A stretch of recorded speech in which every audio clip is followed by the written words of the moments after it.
Hi, everyone. Welcome. I apologize for the delay. We will begin in a few seconds.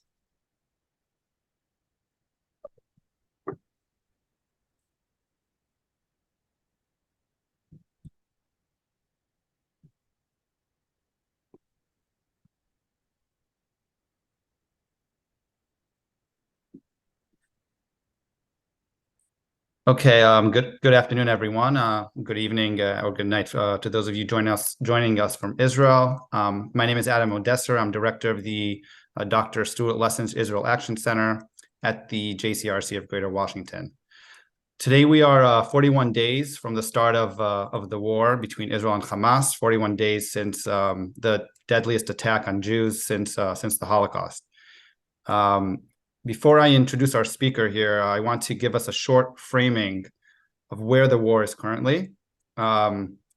Israeli Defense Forces are now in Gaza, focusing a lot of their efforts on hospitals in Gaza City, specifically Al-Shifa Hospital and Al-Nasser Hospital. We are witnessing continued back and forth fire between IDF forces and Hezbollah forces on Israel's northern border. And we have witnessed attacks even on U.S. forces, especially in Syria and Iraq, forcing American forces to respond. We have seen several attacks on Israel's southern border from Yemen, and there has been unrest and ongoing IDF activity to eliminate threats in the West Bank as well. And over all of this is looming international pressure on Israel. And reports of a possible hostage deal while Hamas continues to hold over 240 hostages in Gaza. And just this past hour, we have received the unfortunate report of the IDF finding the body of one of the hostages not alive, unfortunately, and hopefully we will hear better news in the coming weeks and months about the hostages. So to brief us on the developing situation and to update us on the ongoing developments of the war, we are glad to have with us today Tamir Hayman. He is the managing director of the Institute for National Security Studies at the INSS. And joining him here is his colleague, Laura Gilinski, who is vice president of philanthropic partnerships. She will chime in as well as needed. Tamir has over 34 years of service in the IDF, currently serving as Major General in the IDF Reserves. He has served in many positions in the ground forces, intelligence, and various command positions, and I recommend you go read his bio. I just don't want to take up any more of our time. Before I pass it over to you, Tamir, I will just mention that Tamir will be speaking for about 20 to 30 minutes, and then we will take some questions. Some have been submitted in advance, but if you'd like to submit any additional questions, please use the Q&A feature, and closed captioning is available as well. Both can be found at the bottom of your screen. Tamir, I will pass it over to you. Thank you again for being here. Thank you very much. I'll try to keep it brief and leave enough time for Q&A. So I think I'll give an observation of the situation as it is right now, from the strategic level to the tactical aspects of it, and maybe touch few key elements of tensions that we are facing right now, facing the future and the evolving situation of the campaign. Israel is facing three arenas conflict. Each arena has two fronts. One is the main front and the other is the secondary front. So in terms of fronts, we are facing simultaneously 6 fronts. Not all of them with a high intensity conflict, but all of them deserves our attentions, deserves our allocating of resources and operational attention. The main arena is, of course, the Palestinian one, and we are currently in a state of war in the Palestinian arena, which the primary front is Gaza, and the secondary front is Judah and Samaria, the West Bank. I'll dip into Gaza in a few minutes. Let me just say that we are in an ongoing campaign against Hamas in Judah and Samaria where up to now we have killed over 190 terrorists that most of them were shooting on our forces when trying to arrest terrorists in the West Bank, most of them of Hamas, but also parts of Islamic Jihad, and few of them also Fatah. We have arrested above 2,800 people over the past 43 days in Judah and Samaria, and we have experienced few extreme elements from the Jewish community. Not all of them settlers, but few of them Jewish terrorists. There are some, that's a bunch of maybe few of them, and we are facing that challenge also. It's very in little numbers, but United States pays very much attention to that friction of law and order. So although secondary front, it has a high volatility potential, and because of the fact that in Judah and Samaria there is the Jerusalem and the Har Bayit, the Temple Mount, and it is highly connected to the Israeli Arab society. We are keeping it in a very, very tight, close attention in order to avoid speeding it into a full-scale secondary front, and that will diminish our ability to focus our attention on the Gaza Strip. The next arena regarding Gaza, I'll go back to Gaza in a minute. The next arena is the northern one. The primary arena, the primary front in the northern arena is Hezbollah in Lebanon, and the secondary arena is Syria, where we have there in the secondary arena militia, Shiite militia that are stationed in Syria, who are they have a sort of working plan, which in the eastern parts they are shooting American, and the western parts they are shooting Israel. One of those rockets that were shot from Syria targeted Eilat, all the way to the southern part of Israel. And they are also using Palestinians, small groups of resistance of terrorists, to shoot mortar attacks and rockets to the Golan Heights. But the main problem is what's happening in the northern arena. The main front is what's happening in the Lebanese front. We are in a conflict below the threshold of a full-scale war against Hezbollah. Hezbollah joined Hamas in the second days of fighting, in the 8th of October. And although they didn't match to the expectation of Hamas, who anticipated or hoped for a full-scale joining of Hezbollah to the sneak attack that they have launched in the 7th of October, Hezbollah did not accept that invitation. And due to the fact that their whole principle of winning a war with Hezbollah was based on sneak attack, like the one that Hamas did. So Hamas already exhausted that opportunity and woke us and to understand the scale of threats that poses to Israel. So immediately we have covered all of our vulnerabilities in the north. So we have eliminated the potential winning theory of Hezbollah. And the other reason that he didn't join is that the supreme leader in Iran didn't want him to join. He did not want to lose that insurance policy that ensures the survival of the nuclear nuclear project in Iran, and to exploit that insurance over Palestinian Hamas, who surprised also the Iranian leader. That was too much for them. This is the crown jewel of the Shiite axis, and they are not going to lose that over Palestinian issues.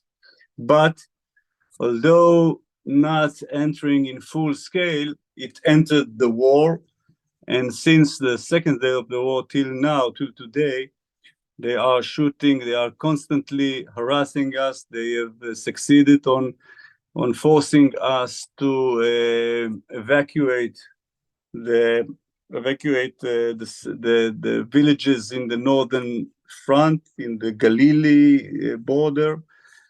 And they sort of have also a joint working plan with the Palestinian groups of Hamas in the northern Lebanon, where Hamas and other Palestinian groups are shooting on civilians, and Hezbollah is shooting on military personnel. Up to now, although it has escalated over the past few weeks, it has escalated when we have started our ground maneuvering campaign in Gaza, and escalated once more over the two pretty boring but important speeches of Hassan Nasrallah, the head of Hezbollah. But still, they are doing their best in order to make sure that we know that they do not want to get into full-scale war. They are also deterred from us, but mainly from the presence of the attack group of United States in the Mediterranean, waiting and ensuring that they will not join the war and create a full scale of a full two arenas war against Israel. The third arena is the second and third circle, we call it, which is the Iran. But Iran is not really a tactical issue; it's more a strategic issue. It drives, it motivates, it harnesses, it motivates the violence against Israel, but not directly involved in the friction with Israel. They rather send their proxies to tackle us. So what we have in the second circle is Yemen and Iraq. Yemen is the primary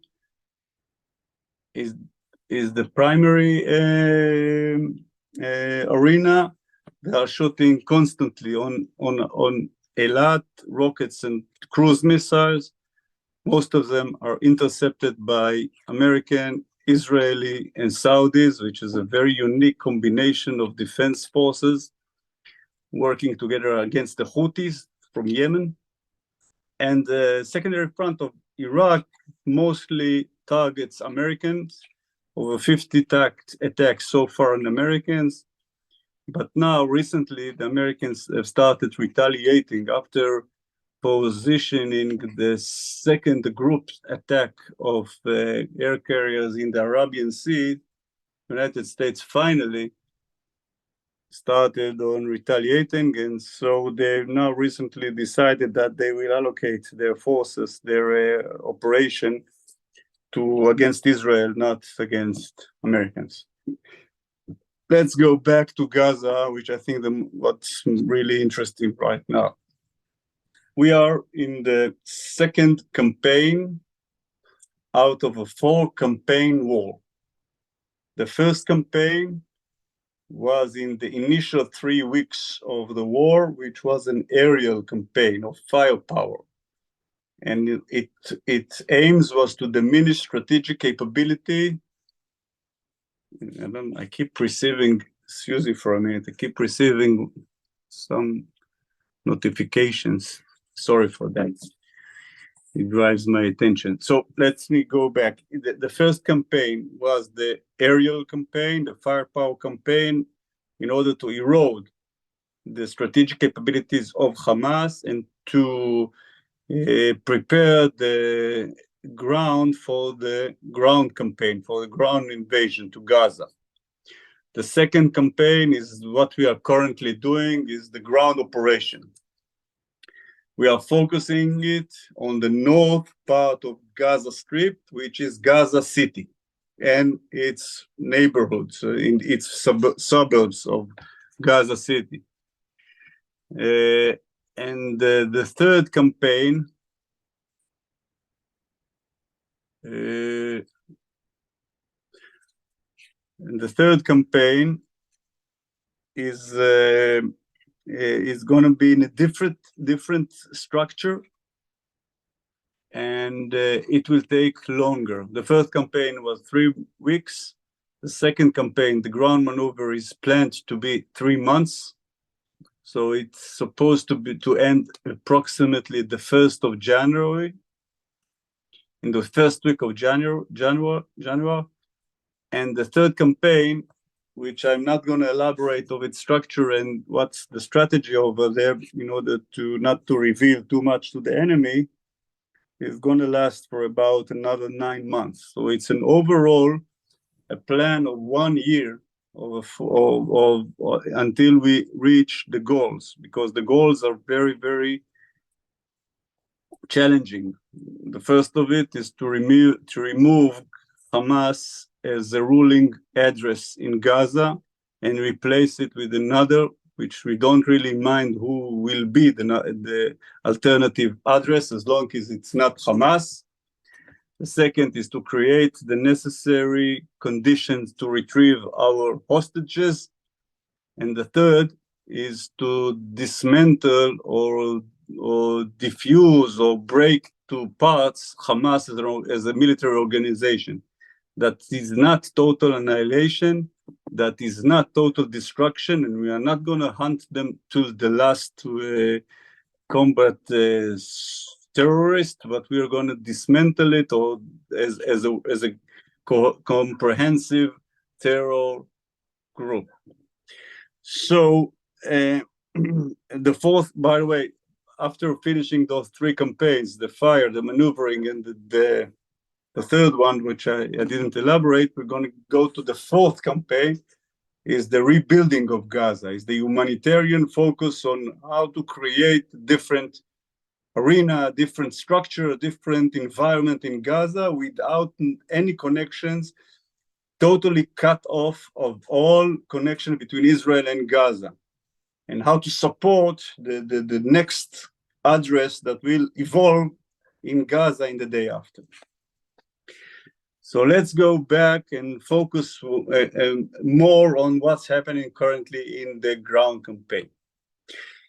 We have already finished the complete circle of Gaza City, that we are circling it from all directions. In Gaza, in the northern Gaza Strip, in the Gaza's vicinity, there are 14 battalions of Hamas out of a total of 24 battalions from north to east, north to south. So most of the Hamas fighting capability, 14 battalions out of 24 are located over there. Among all of those 24 battalions that we want to destroy, we have already disabled more than a half.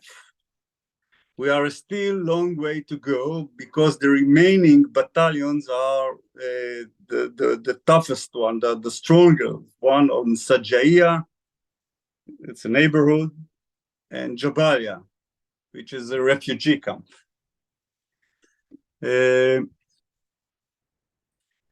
And we are going to finish that job in the next days, maybe week. It's an ongoing. We are taking it slowly and surely, working very, very slow. It seems like from a distance, it seems like we are not advancing. It seems like we are stuck in our place, because the enemy is entrenched beneath the ground.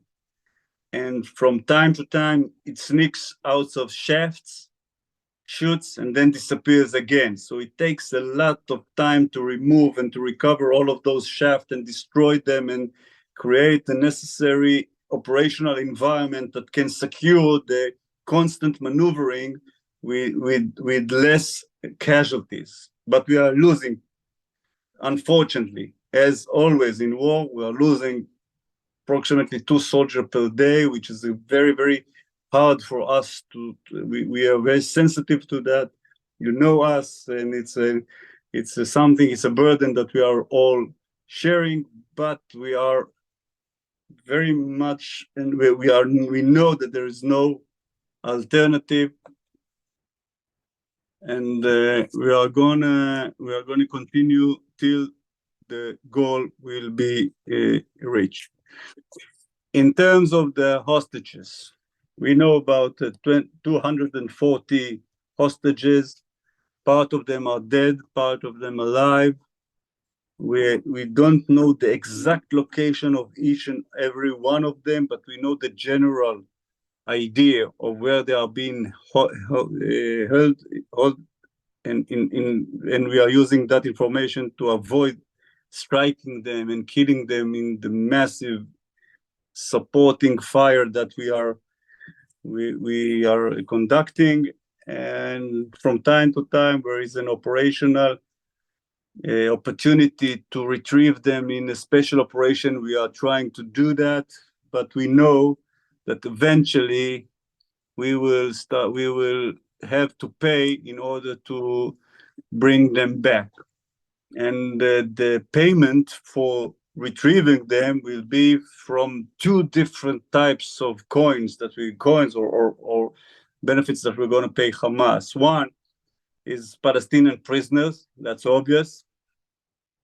But the second is more challenging. What Hamas wants us to pay or wants to gain out of releasing those hostages is to ensure its survival. Hamas wants to achieve ceasefire that will ensure that we will not reach our top goal, that is to remove it as a ruling entity in Gaza. Hamas knows that it cannot really achieve that goal in one demand. So what it wants to do is to create pauses, and for each pause in the fighting, they will pay. We will have a gradual deal, and by posing all of those poses back to back, they will create enough space, enough relief of our pressure that will reduce the motivations to enhance and to reignite the campaign. And they also want to renew their fighting capabilities by logistics, by munition, and for that reasons they want fuel, they want other elements that can enhance their fighting capabilities. As you will probably understand, they are beneath the ground for almost 45 days. They have very few clean water left, and the food is also running out because of the siege on Gaza City. So they need some kind of relief, and they are willing to pay for that relief with releasing parts of our hostages. It's a very complicated situation because we after what happened to us in the 7th of October, we need a decisive victory. We cannot really allow any less than a decisive victory. And there is a tension between achieving that decisive victory and retrieving back our hostages, which is also very sensitive and very important. There is a huge demonstration in the streets of Israel to retrieve them back. And the last thing I think I want to share with you is what's happening what's the potential of a full-scale multi-arena war. It's an ongoing threat that we are facing, and we are trying to avoid it. And the very special cooperation, which is unprecedented in the operational level between Israel and United States, is really something that I haven't seen in my career. It's not just backing us in terms of logistics. It's a real cooperation and coordination and the power projection. And although it has many benefits, it has one disadvantage, that they have a stake, that they have they have a say. They have a say, and they have the right to say what they want, and from time to time they are holding us back, and from time to time they are delivering messages that are not aligned with the messages we want to deliver to our adversaries in terms of restricting us. But in overall, it's a huge advantage to Israel having that kind of a backing from the United States, and it's highly appreciated in Israel, in the military establishment, by me, myself, and by my colleagues. Last thing, in the day after, we should think about what will happen with Hezbollah. After the surprise of 7th of October, the Israel society has woken up, and it's not relying on intentions, only on capabilities. And if the current capabilities of Hezbollah, will remain on the borders, the citizens in the northern Israel saying to us quite bluntly and fairly that they will not return back to their homes. They will return to the homes just if we will eliminate Hezbollah threat on the northern border. We are not rushing into war. It's quite a burden to carry out two major operation war in 1 year for an economy the size of Israel, and special elements that the special strategic posture of Israel.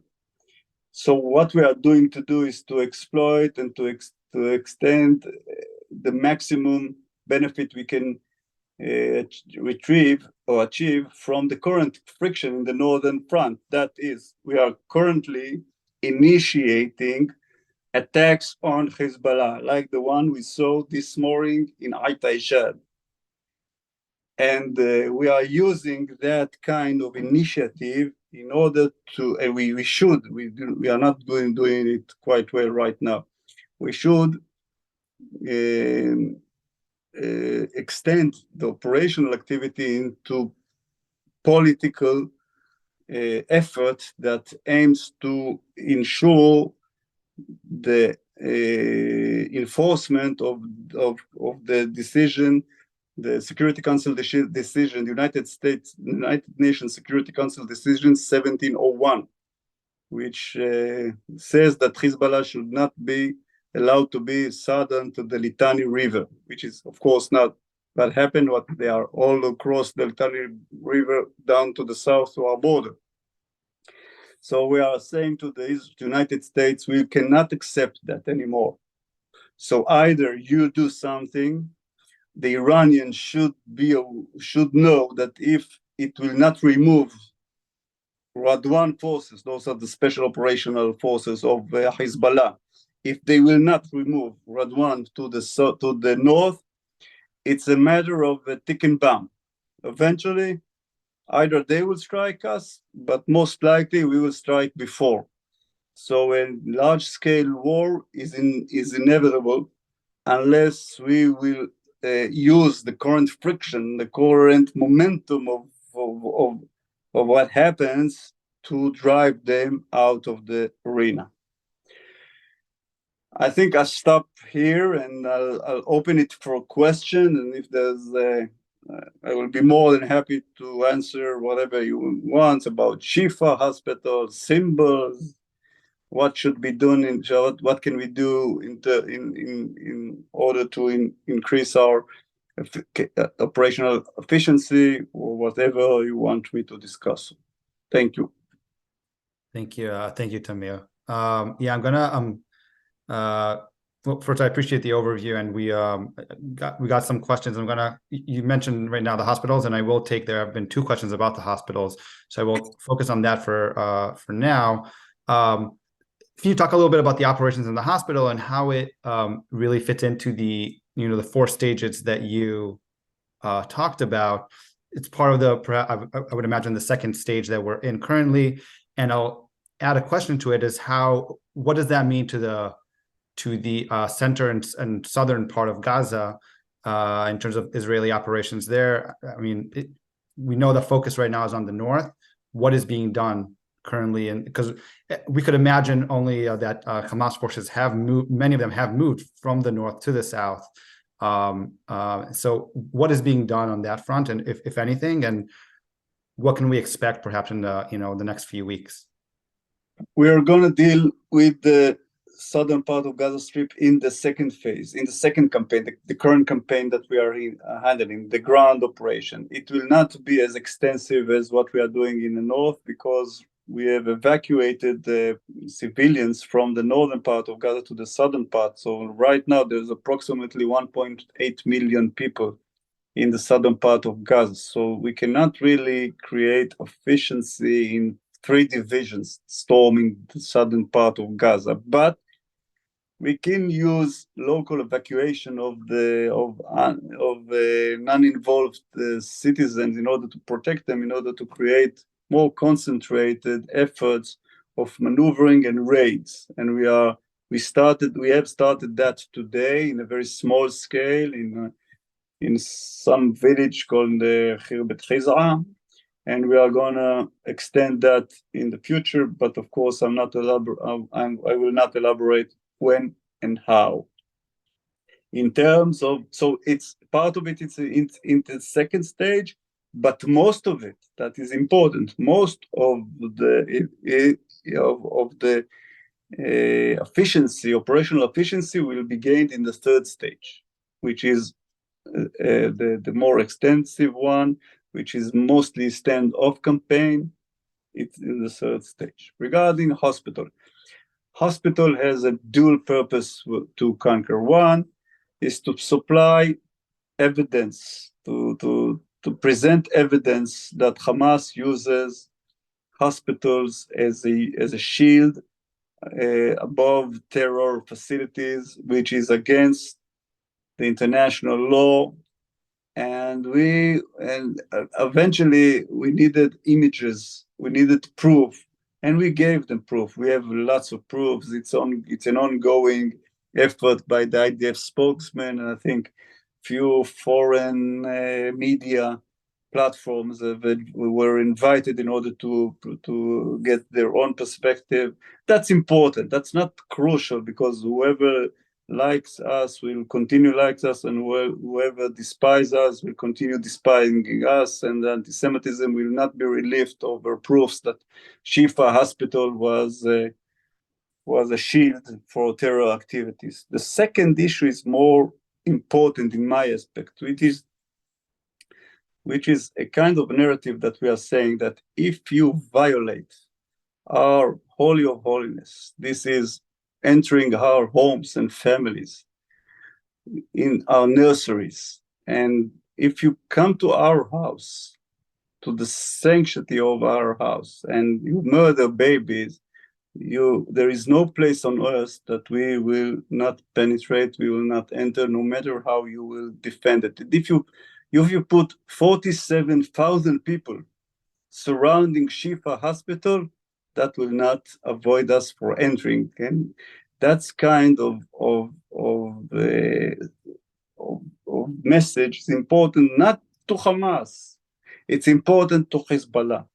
It's important to Syrian, because whoever has in his mind a vision that he can do whatever Hezbollah, whatever atrocity that Hezbollah done in the 7th of October, take in mind, there is no sanctuary for you. We will enter, we will get there, we will bring our soldiers. This is why we entered Shifa and the parliament of Hamas and the mortars. There is a kind of a center place in Gaza, the Palestinian square, etc., etc. Thank you, Tamir. I do want to you mentioned the going into hospitals and the proof being shown there. We have a question about what has been found, and we did see the IDF bringing in international media to see what has been found in terms the things that have been found in the hospitals, has it really what the IDF predicted? Is it something that could even cause perhaps more skepticism on the international front? I know there were expectations perhaps to find whether it's tunnels, whether it's operations offices of the Hamas in there. What has been found, and is that really sufficient in what the IDF expected to find there? Okay, there was a thought of a command post which consists on radio, computers, logistics of command post without any. We haven't found people, terrorists in there, but it's a military, sort of a semi-military stuff that can be found in command posts like that. And we have reached the staircase to the underground facility beneath the hospital. We have not really entered that staircase. We did not go down the staircase in order to, because it's probably as booby traps and all of those kinds of surprises that are waiting for the soldiers to enter that. So what the IDF spokesman is doing right now is to evaluate the situation, whether we have enough evidence that it's obvious and can be presented, and the reasonable audience will approve it as enough evidence and solid one. And if not, we'll go a further step and go down the tunnels. We do not want to threaten to harm soldiers only to retrieve evidence, because in terms of hostages and terrorists, it was evacuated before we entered. Yeah. So we have been several questions on the tunnels and the hostages. What can you tell us about the IDF capabilities and to perhaps attack Hamas in the tunnels, or what can be done in terms of those? I know Israel has been Israel has been receiving missiles from the U.S. to try and that can penetrate into tunnels, but what other capabilities does IDF have in terms of to deal with the tunnels and with hostages that are right now probably in the tunnels? Most of the tunnels are shallow, 15 meters top, 15, 20 meters. We do not need special ammunition to that depth. Any 1-ton bomb penetrates that deep. We don't really have problems in that terms. The problem is not penetrating. The problem is pinpointing the exact location of the tunnel in 3 dimensions, X, Y, Z. You need to know exactly where the tunnel is beneath the ground in order to target it. If you are missing in meters, that's really will not be effective. And in 5 battalions out the 14 that we are maneuvering, we have exact location, X, Y, Z, of the specific location of the tunnel beneath the ground, and we are destroying it before starting the maneuver. We have reached very good success. There are hundreds of terrorists that are now buried in that tunnels, which is a very not pleasant. Happily for us, it's not a pleasant thing to fight where your comrades are lying, stacking in the tunnels, in the fighting tunnels. So that's their problem. And in other battalions, we do not have the specific locations, so we use a lot more bombs. Because if you are accurate, you need 1 bomb, and that's destroyed tunnel. If you're not accurate, you need 10 bombs in order to statistically penetrate and destroy it. So that's the aerial campaign against the tunnels, which is very effective, but very expensive. The other elements is the shafts. We know from the intelligence where approximately the shafts are. We know their tactics. They are sneaking out of the shafts. So what we are doing, we are changing it. We are converting it from being ambush. We are ambushing their shafts, and as immediately when they go out, we are striking it by UAVs or by ground forces. Third is a matter of time. We are blocking. The Gaza city is under siege. They do not have supply. We know they have supply for about 2 months top. That's all. It's gonna be. We are reaching the point that without resupply, they will starve to death or they will force to go out in order to bring something to eat. And the fourth is a special capability that I cannot elaborate. We are developing it in a rapid stage. It's in initial operational capability right now. It's being tested on the ground in Gaza currently, and it has the potential to be a game changer if it succeeds. But I cannot share with you what's that, of course. Thank you, Tamir. So a little bit broader, in talking about the international pressure and how much will it affect the next stages or next campaigns in this war? So perhaps, maybe you can share a little bit from your perspective, how can the international pressure perhaps have an impact on Israel's operations? Will it have an impact? We know, Israel is in continued communication with the U.S. government, U.S. administration. So how much can it impact it? And will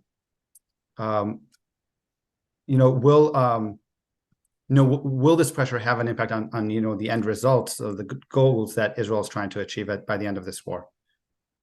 The only player who matters is the United States. The rest of the world is very important, but the only player, the only one who can stop us by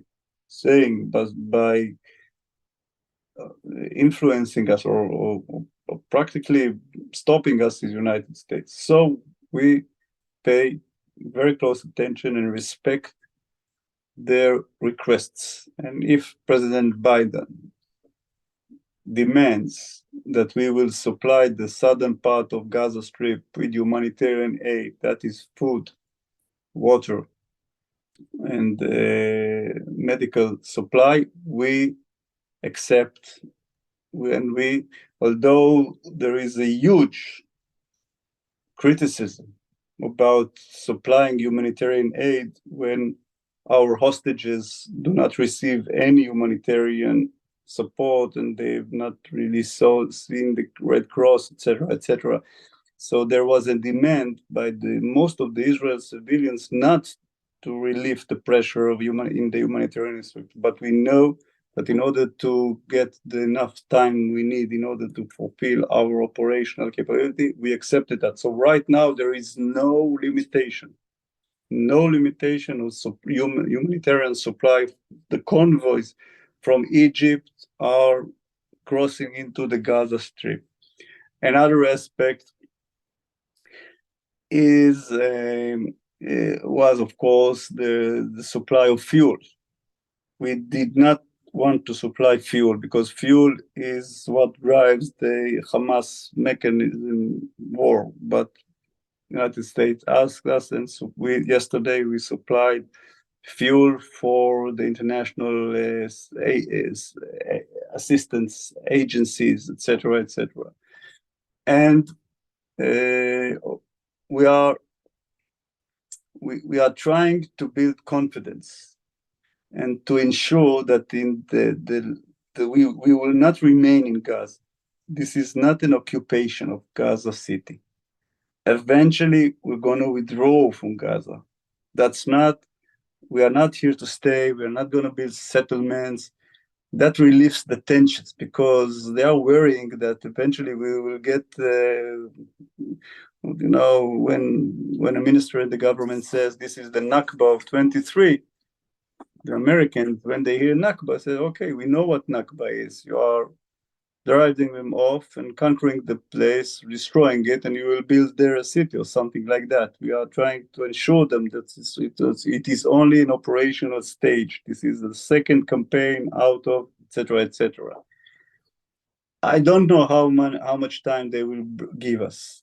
I know that up to now there are the close cooperation and the fact that we are accepting their suggestions, that we call it in a diplomatical manner, is helping to relieve the tension over us. Hopefully, we need a few more weeks and it's behind us. And the second stage, the third campaign is fully aligned with them. They have no problem. The only problem of the Americans right now is the second stage, the ground operation.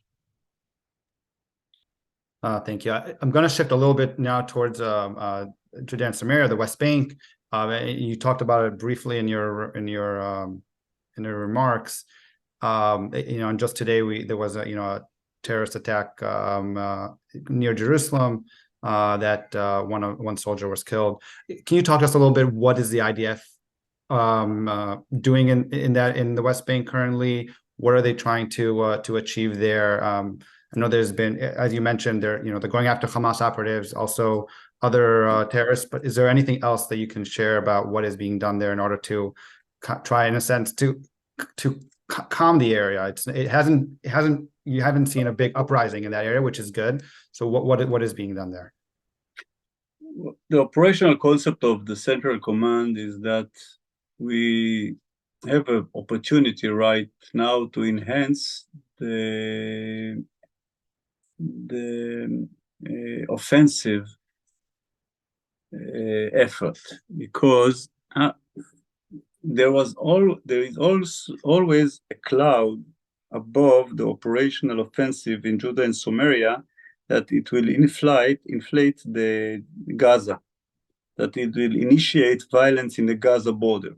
Now, there's no such restriction. Gaza border, Gaza is flammable, it's on fire, so there is no restrictions there. So they can pull the gloves off and work in a concentrate offensive efforts in all of the refugees camps in Judah and Samaria. And the concept is if we will intensify our offensive operation, it will diminish our defensive burden. And but it's proven correctly, right? Because just to give you an example, I live just on the border of on the security fence of the 67 line.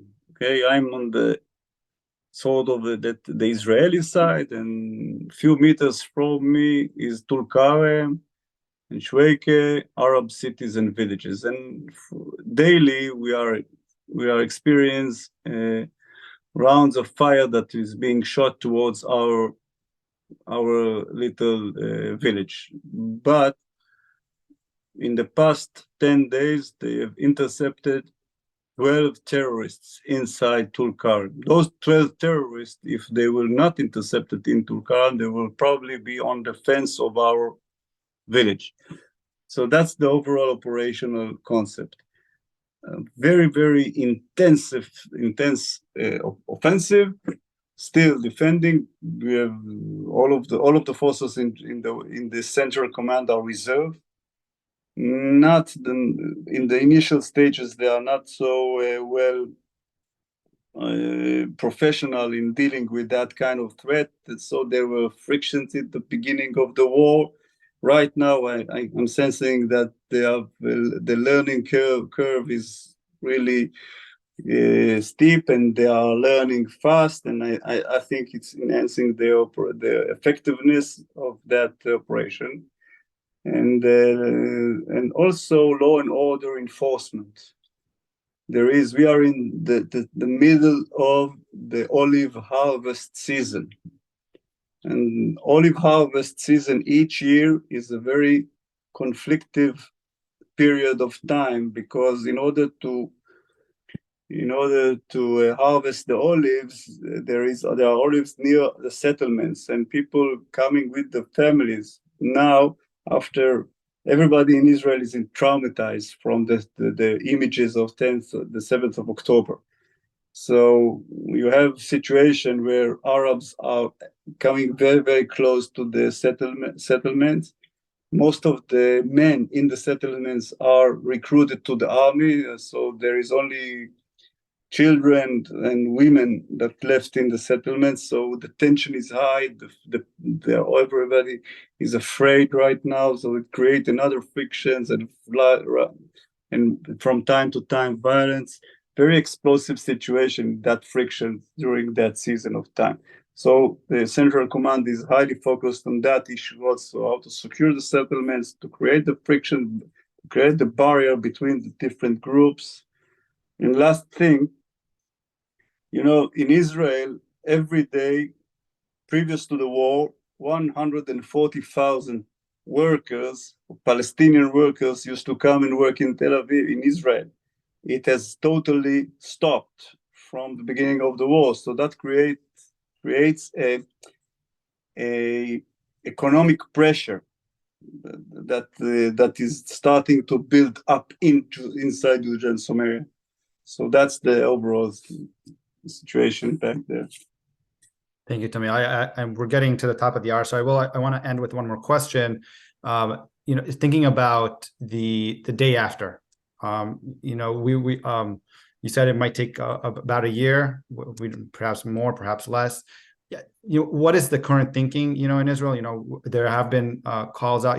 Will the Palestinian Authority come in and be the governing force in Gaza after this? Will it be international forces coming in? How do you think? What is the thinking currently in Israel, and how do you think it will develop over the next few months, depending on what is happening on the ground?